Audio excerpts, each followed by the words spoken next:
말씀 가지고 감사할 이유라는 주제로 하나님 말씀 나누겠습니다. 우리는 다 부모인데요. 부모로서 우리 자녀들에게 늘 가르치는 것 중에 하나가 있다면 그것은 우리 자녀들에게 감사하는 마음을 가르치는 것입니다. 그래서 누군가를 만나면 그리고 누군가에게 어떤 도움을 받게 되면 늘 이렇게 인사라고 가르칩니다. 감사합니다. Thank you so much 이렇게 말하도록 표현하도록 그렇게 가르칩니다. 그래서 어떤 부모는 감사 인사 잘하면 용돈도 줍니다. 감사합니다. 인사하면 1불, 2불 이렇게 줄 정도로 감사 인사는 중요합니다. 우리 교회 아이들 있는데요. 참 우리 아이들은 인사를 잘해요. 감사합니다. 안녕하세요. 이런 인사를 잘해서 우리 아이들 너무 사랑스럽습니다. 그렇지 않으세요? 참 표정이 밝고 인사를 잘합니다. 자, 이런 면에서 우리 아버지 되신 우리 하나님께도 감사의 인사를 하는 것은 너무나도 중요합니다. 하나님은 어른들이 감사합니다라고 인사하면 기뻐한 것처럼 우리 하나님도 감사의 고백을 할 때 하나님 기뻐하십니다. 그렇다면 우리가 생각해 보았으면 좋겠습니다. 우리 자녀들에게는 감사합니다 인사 잘 하라고 가르치는데 저와 여러분, 지금 이곳에 있는 저와 여러분은 정말 우리 아버지 되신 하나님께 감사 인사를 매일매일 드리고 있는지 생각해 보았으면 좋겠습니다. 우리가 하나님 아버지께 감사하지 않는다면, 고백하지 않는다면 그것은 훌륭한 자녀가 아니라는 이야기죠. 그리고 감사가 없다면 진짜 신앙인이라고 볼 수 없을 것입니다. 오늘 우리가 함께 드리는 이 예배는 추수감사 예배입니다. 오늘 말씀을 통해서 우리가 읽었던 시편 107편을 통해서 왜 우리가 무엇을 하나님께 감사해야 하는지를 잠시 좀 살펴보도록 하겠습니다. 오늘 말씀을 통해서 깨닫는 첫 번째 감사해야 될 이유, 그것은요, 우리는 하나님의 선하시고 인자하심 때문에 감사합니다. 하나님의 선하심, 인자하심 때문에 감사합니다. 우리는 보통 무엇을 감사하나요? 먼저는 지금까지 부어주신 그 은혜, 우리가 아까 찬양 드렸다시피 지금까지 나를 지켜주신 그 은혜를 감사하고 또 가깝게는 올 한 해를 인도하신 하나님께 감사를 합니다. 물질도 주시고 건강도 주시고 감사합니다. 제가 유학 생활로 미국에 왔는데 15년 전에 텍사스 달라스 그 더운 지방으로 왔습니다. 생각해 보니까 15년 동안 하나님이 저를 눈동자와 같이 지켜주셨습니다. 정착하게 하시고 두 자녀도 낳게 하시고 올해는 또 시민권도 받았습니다. 모든 것이 축복인 것 같아요. 그것에 우리는 감사합니다. 우리 다 지금까지 다 하나님이 간섭하셔서 우리를 인도하셨고 올 한 해도 인도하셨습니다. 그리고 보통 우리가 또 감사하는 것은 물질적인 것 말고도 또 감사한 것은 우리가 늘 고난 속에, 누구나 고난 속에 있죠. 근데 그 고난 속에 승리하게 하심을 감사합니다. 생각해 보면 고난이라는 것은 그 당시에는 이해가 되지 않는데 지나 보면 하나님이 예비하신 축복이고 그것을 통해서 저와 여러분을 성장케 하셨습니다. 그러니 우리는 고난을 통해서도 감사하게 됩니다. 고난 속에 승리하게 하신 그 힘은 어디서 올까 생각해 보니까 그것은 하나님이 우리에게 주신 말씀이었습니다. 우리가 2019년 1월 시작하면서 올해의 말씀을 함께 뽑고 나누었습니다. 말씀 중에 로마서 15장 13절을 뽑으신 우리 집사님, 한 분 집사님 계신데 로마서 15장 13절의 말씀이 이렇습니다. 소망의 하나님이 모든 기쁨과 평강을 믿음 안에서 너희에게 충만하게 하사 성령의 능력으로 소망이 넘치게 하기를 원하노라. 한 해를 마무리하면서 그 집사님, 그걸 뽑으신 집사님이 소망을 갖게 하시고 그 고난 속에서 평강을 주시고 기쁨을 주셔서 그것을 넘치게 함을 깨달으셔서 저에게 그 은혜를 나눠 주시는 거예요. 너무나도 감사했어요. 우리에게 고난 가운데 있을지라도 기쁨과 평강을 주신 하나님을 찬양합니다. 또한 우리가 오늘 말씀 1절에서 우리가 발견하듯이 우리는 하나님의 인자하심과 선하심을 감사합니다. 우리 1절을 다시 한번 찾아보겠습니다. 1절을 보시면 1절을 보시면 우리 함께 읽겠습니다. 여호와께 감사하라. 그는 선하시며 그 인자하심이 영원하미로다. 네, 시편 기자가 그는 선하시며 그 인자하심이 영원하미로다. 그러니 여호와께 감사하라. 이렇게 고백합니다. 시편을 보면 시편 기자들은 선하시며 인자하심이 영원하미로다라는 거듭되는 고백을 하고 있어요. 한 사람뿐만 아니라 여러 사람이 이 고백을 하고 있습니다. 왜 같은 말을 계속 반복하고 있을까요? 이유가 있기 때문이죠. 모두가 시편을 기록한 모든 시편 기자들이 하나님에 대해 깊이 이해하게 되면서 깨달은 동일한 고백은 하나님은 선하시고 인자하시다라는 것입니다. 하나님이 참지 않으시고 인내하지 아니하시고 선하심과 인자하심이 우리에게 없다면 어떨까요? 우리는 벌써 죄로 인해서 죽을 수밖에 없는 인생입니다.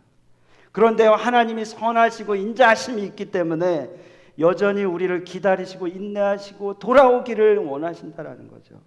여전히 저와 여러분을 향한 관심과 애정을 가지고 계시고 하나님을 멀리 떠나게 될 때에도 주님은 선하심과 인자하심으로 우리를 기다리고 계신다라는 겁니다. 하지만 하나님과 다르게 우리 인간은 이 인내가 선하심과 인자하심이 없습니다. 영원하지 못해요. 우리는 어제가 선했어도 오늘은 선할 수 없는 존재가 우리들입니다. 연약한 존재예요. 어제의 생각이 오늘의 생각과 다르고 어제의 의의가 어제의 선함이 오늘의 선함이 될 수 없는 변덕쟁이가 저와 여러분 인간입니다.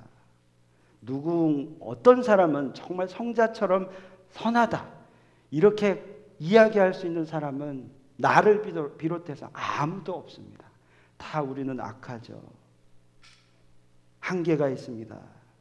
하나님 인류를 구원하시기 위해서 이 땅에 아들을 보내주셨는데 그 하나님처럼 선하시고 인자하셔서 우리를 기다리시는 분이 어디 있겠습니까? 누군가 다 참다 분노가 터지는 것이 저와 여러분의 연약함입니다. 목사인 저도 분노해요. 참다 터지면 얼굴 부르르 떨리면서 분노하는 것이 저의 연약한 모습입니다. 우리는 다 그런 존재입니다. 선하심, 인자하심이 없습니다. 일시적이에요. 영원하지 않아요. 늘 변하는 존재가 저와 여러분입니다. 변하지 않도록 아무리 법적인 것들을 갖다 들이대도 그것이 우리의 삶에 적용될 수 없습니다. 영원하지 않아요. 그래서 변하는 우리는 그리고 세상은 믿을 것이 못 됩니다. 믿을 것이 못 돼요. 나를 믿는 것 그리고 사람을 믿는 것은 그것을 통해서 오는 것은 허무함 뿐이라는 것이죠. 그런데 우리 하나님은 그러지 않습니다. 늘 변치 않으셔요. 선하시고 인자한 분이십니다. 그래서 그분을 알면 알수록 우리에게 살맛 나는 인생이 되는 거죠. 그리고 그분의 집에 영원히 거하겠다고 고백할 수 있는 거죠. 여러분 잘 아시는 다윗이 쓴 시편 23편 마지막 말씀에 그는 이렇게 고백합니다. 내 평생의 선하심과 인자하심이 반드시 나를 따르리나니 내가 여호와의 집에 영원히 거하리로다.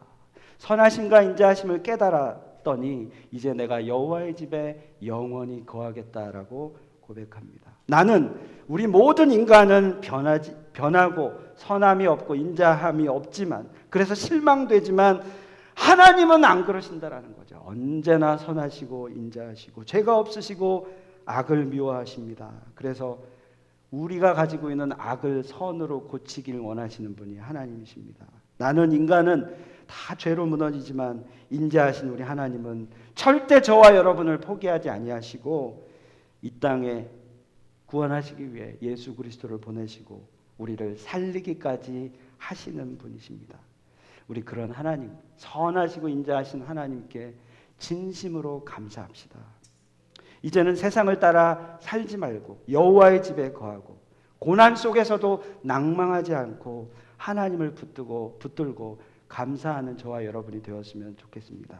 여러분 잘 아시는 하박국 선지자가 어떤 상황 속에서도 감사한다라고 고백했는데 잘 아시는 말씀이죠. 하박국 3장 17절 18절에 비록 무화과 나무가 무성하지 못하며 포도나무에 열매가 없으며 감람나무에 소출이 없으며 밭에 먹을 것이 없으며 우리의 양이 없으며 외양간에 소가 없을지라도 나는 여호와로 말미암아 즐거워하며 나의 구원의 하나님으로 말미암아 기뻐하리로다. 이렇게 얘기합니다.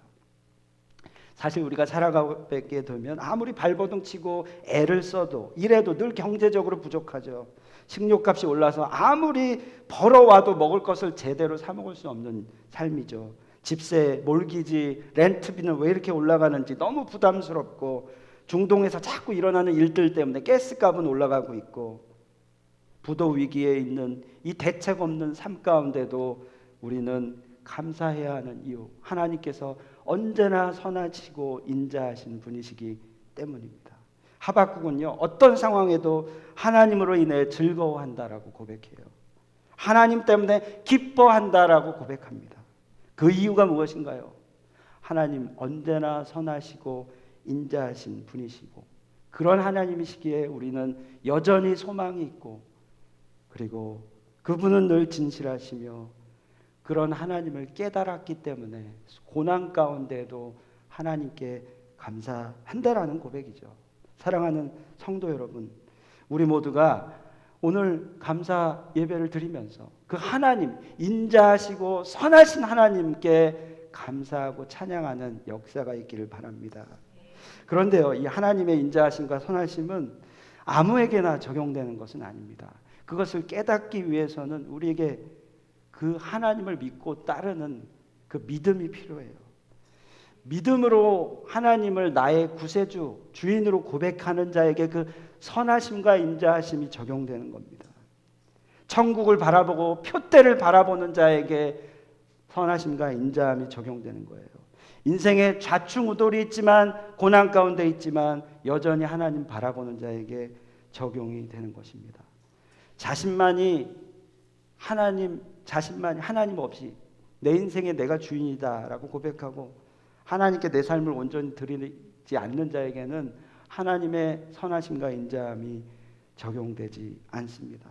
사랑하는 성도 여러분, 저와 여러분 어떤 삶을 살고 계시나요? 선하심과 인자하심을 경험하는, 그래서 하나님을 주인으로 모시는 삶을 살고 계시나요? 오늘 고백한 시편 기자의 고백처럼 선하심과 인자하심을 고백하며 감사하는 저와 여러분이 되었으면 좋겠습니다. 또 오늘 말씀에서 우리가 찾게 되는 감사의 이유는 구원에 감사한다라는 것입니다. 우리를 구원하신 구원의 은혜로 인해 감사한다라는 것입니다. 시편 기자는 무엇보다 무엇을 감사했냐?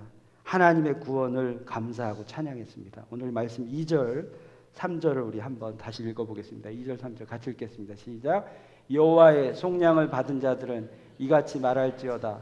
여호와께서 대적의 손에서 그들을 속량하사 동서남북 각 지방에서부터 모이셨도다. 아멘. 시편 기자는 하나님의 구원을 찬양하며 감사하며 지금 오늘 말씀 2절 3절에 보셨다시피 이스라엘 백성을 출애굽시킨 사건을 회상하고 있습니다. 이 시편 기자가 지금 말하고 있는 이 출애굽은요, 이스라엘을 구원하시기 위한 하나님의 놀라운 계획이었음을 그렇게 말하고 있습니다. 하나님께서는 이스라엘 백성을 구원하시려고 10가지 재앙을 내리셔서 그들을 애굽에서 출애굽하게 나오게 하셨고, 또 유월절 통해서 장자의 축복을 주셨고, 살리신 축복, 그 다음에 출애굽하게 하시고 홍해 앞에서 마치 마른 땅을 건너듯 홍해를 건너게 하신 그 은혜가 있다라는 거죠. 그래서 이스라엘 사람들은요, 항상 출애굽을 기억합니다. 유월절의 그 사건. 그래서 그 출애굽은 그들을 구원한 사건이죠. 그래서 늘 감격이 있어요. 그래서 시편 기자들은 늘 시를 쓸 때, 감사의 시를 쓸 때 구원하신 하나님을 향한 감사가 있습니다. 그리고요, 이것은 저와 여러분에게도 동일합니다.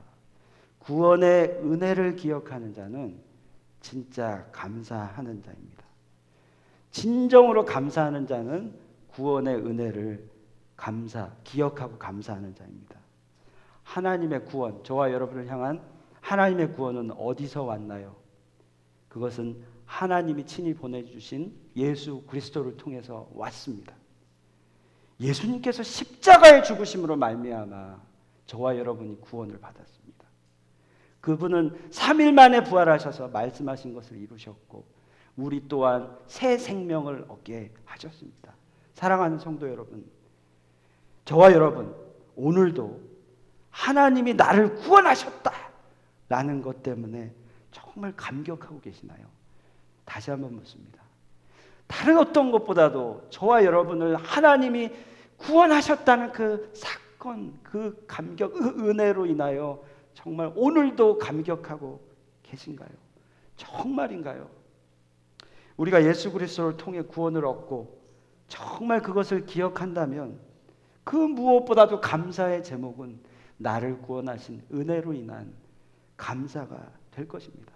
사도 바울이 이렇게 고백합니다. 범사에 감사하라. 이는 그리스도 예수 안에서 우리를 향하신 하나님의 뜻이니라. 범사에 감사하는데 왜죠? 그리스도 안에 있는 너희를 향하신 하나님의 뜻이니라. 우리 모두가 소망 없이 죄인이었는데 그리스도의 피, 그 공로로 우리가 의롭다 하심을 얻었으고 지금 살아있음도 감사하거니와 지금 여기 앉아있는 것도 하나님의 구원의 은혜 때문임을 우리가 고백하게 되는 것이죠. 예수 그리스도를 통한 구원의 은혜 때문에 어떤 상황에도 범사에도 감사할 충분한 이유가 되는 것이죠. 사업이 잘 되든 못 되든 몸이 건강하든 불편하든 어떠한 경우라도 하나님이 나 같은 죄인을 살리신 그 은혜 때문에 충분히 우리는 감사할 이유가 있는 것입니다. 감사는요, 감사할 수 있을 때만 감사하는 것이 아닙니다. 사업이 잘 되고 내가 모든 것이 원하는 대로 되었다고 해서 감사하는 것만이 감사가 아닙니다. 힘들고 어려운 절망적인 순간이더라도 여호와 하나님께서 이스라엘 백성을 출애굽해서 구속하신 것처럼 저와 여러분을 죄된 삶에서 구출해 주신 것에 대한 감사, 그것이 진짜 감사라는 거죠. 그 감사가 있으면 어떠한 상황에도 감사할 수 있습니다. 때로는 우리가 살아가면서 불평이 나와요. 왜 불평이 나올까요? 그 이유는 진정한 감사의 이유, 바로 구원의 은혜를 내가 잊고 있기 때문이에요. 정말 불평이 나온다면 그것은 내 안에 이미 주어진 그 구원의 은혜를 잊고 있기 때문입니다. 만약 우리가 하나님의 말씀을 듣는데 도대체가 감흥이 없어, 십자가를 바라보는데 저것은 그냥 늘상 보는 교회에 있는 데코레이션이야. 그리고 지체를 바라보는데 사랑은커녕 저 사람은 왜 그래? 저 사람은 저것밖에 못하나? 그리고 세상의 뉴스를 보고 저것들 다 쓸어버려야 돼 라고 불평만 하고 정작 기도하지 않고 감사하지 않는다면, 그래서 주님의 뜻을 찾지 않는다면 그것은 나에게 주어진 그 구원의 은혜를 잊고 있기 때문입니다. 지난 수요일 우리가 후원하고 기도하는 서두만 목사님 다녀가셨습니다. 캠퍼스 사역을 하시는 디사이플 메이커라는 사역을 하시는데 그분의 고백 가운데 요한복음 3장 16절을 고백하시는데 제가 가슴이 와닿더라고요. 하나님이 세상을 이처럼 사랑하사. 여러분 3장 16절 말씀 요한복음 우리 너무나도 잘 아는 말씀인데 하나님이 세상을 이처럼 사랑하사. 여러분 그 단어 하나하나가 정말 저와 여러분에게 와 닿는 하나님의 그 구원의 은혜입니까? 하나님이 세상을 사랑하시는데요, 이처럼 사랑하신대요. 그 이처럼의 깊이와 넓이 여러분 정말 느끼고 감동하고 계십니까? God so loved the world. 그 so라는 그 단어 하나가 얼마나 깊이가 있고 은혜가 있는지 그 서두만 목사님이 그 말씀을 묵상하면서 하나님 앞에 엎드렸다고 고백해요. 저항할 수 없는 은혜. 누가 나를 사랑하는데 이처럼 사랑하실 수 있을까? 버림받은 나를 어떻게 구원하시고 사랑하시는데 정말 그렇게 목숨 다 버리면서까지 사랑할 수 있을까? 그 사랑 앞에 엎드리며 주님 앞에 서원했다라는 그 고백을 듣게 되면서 저도 감동이 오더라고요. 사랑하는 여러분, 우리가 어렸을 때부터 외웠던 요한복음 3장 16절 말씀이에요. 너무 많이 들어서 혹시 지루하시다면 그 하나님의 사랑을 회복하는 저와 여러분 되었으면 좋겠습니다. 그것이 우리에게는 감사할 충분한 이유가 된다라는 거죠. 모든 것에 감사하는 자가 되려면 먼저 하나님의 구원을 기억하고 감사하는 저와 여러분이 되어야 할 것입니다. 구원하신 하나님의 약속의 말씀 기억하십시오. 십자가 은혜를 기억하십시오. 그러면 우리를 구원하신 은혜로 말미암아 어느새 불평은 사라지고 정말 하나님께 감사, 감격만 있게 될 것입니다. 세 번째, 오늘 말씀을 통해 찾게 되는, 깨닫게 되는 감사는요, 하나님이 우리의 걸음을 인도하시니 감사합니다.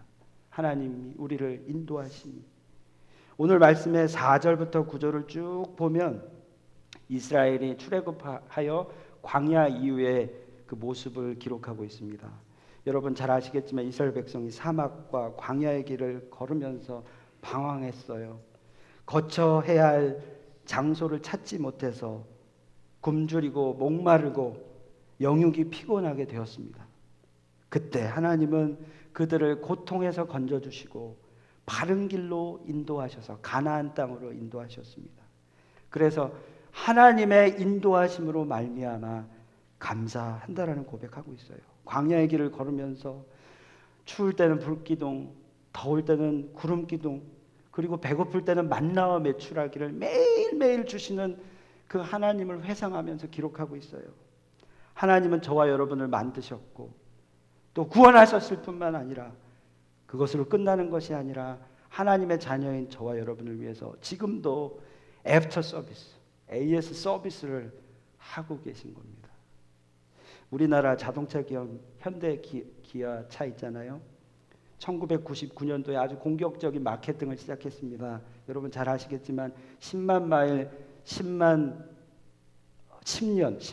10년 파워트레인 워런티를 1999년도에 시작했어요. 아주 공격적인 마케팅이었어요. 현대 기아차가 자기들 차에 자신이 있다라는 그런 뜻이었겠죠. 그때부터 현대 기아차의 소비자의 반응은 올라가기 시작했습니다. 그리고 지금도 꾸준히 성장하고 있어요. 이런 소비자들의 반응은 차체 품질에 대한 중요성도 중요하게 여기지만 AS가 있다라는 것은 차를 쓰다 보면 어떤 상황이 벌어질지 모르니까 그 상황에 대비하는 것이 중요하다라는 생각을 하고 있기 때문이 아니겠습니까? 우리 하나님은요, 당신의 백성을 구원하시는 것으로 끝난 것이 아니라 지금 매일매일 이 순간에도 우리에게 애프터 서비스, AS를 제공하고 계셔요. 구원으로 끝난 게 아니십니다. 그래서 하나님은 오늘도 내일도 어제도 말씀하시죠. 내가 너와 함께 함이니라. 임마누엘의 하나님, God with you, God with us. 그리고요, 그 증거로 성령님을 저와 여러분에게 보내주셔서 우리가 슬플 때 위로하시고 힘들 때 힘주시고 우리와 동행하시는 그 하나님을 경험케 하십니다. 이것을 우리가 알지 못한다라는 것은요, 느끼지 못한다라는 것은 우리의 영혼이 어두워져서 하나님의 손길을 인식하지 못하고 있거나 내가 주인 되어 살고 있기 때문입니다. 영적 지각과 하나님을 향한 시선이 열려 있어서 매 순간 우리와 함께 하시는 그 약속의 말씀을 붙들고 경험하시는 저와 여러분이 되었으면 좋겠습니다. 지금도 영원히 함께 하신다라는 말씀은 유효합니다. 내가 너와 함께 함이니라. 애프터 서비스를 하고 계신 거죠. 오늘 말씀을 마무리하겠습니다. 오늘 우리가 추수감사 예배를 드리면서 왜 우리가 무엇을 감사해야 하는지 세 가지로 살펴봤습니다. 첫 번째는 하나님, 시편 기자의 거듭되는 고백, 하나님의 선하심과 인자하심으로 인하여 감사합니다. 우리가 바라보는, 우리가 혹시나 믿고 있는 사람, 나 자신 변할 수 있는 존재고 무너질 수 있는 존재지만 하나님은 여전히 변치 아니하시고 선하시고 인자하신 분이십니다. 이 세상 가치 다 변해도 세상 소망 다 사라져가도 우리의 하나님의 사랑은 영원합니다. 두 번째, 우리는 하나님의 은혜, 구원의 은혜를 감사합니다. 아무리 감사할 제목이 없어도요, 하나님이 세상을 이처럼 사랑하사 독생자를 주셔서 저와 여러분을 구원해 주신 그 은혜에 우리는 감사할 충분한 이유가 있다라는 거죠. 세 번째, 지금도 나를 인도하신 하나님, 애프터 서비스 해주시고 계신 하나님, 우리를 창조하시고 그냥 내버려 두지 아니하시고 성령님 보내주셔서 저와 함께 하시는 그 하나님, 눈동자와 같이 우리를 보호해 주시는 하나님께 감사하는 저와 여러분이 되기를 소망합니다. 오늘 말씀 우리 기억하면서요, 그 크신 하나님의 사랑 우리 함께 찬양하셨으면 좋겠습니다. 찬송가 404장이죠. 그 크신 하나님의 사랑 말로 다 형용 못하네.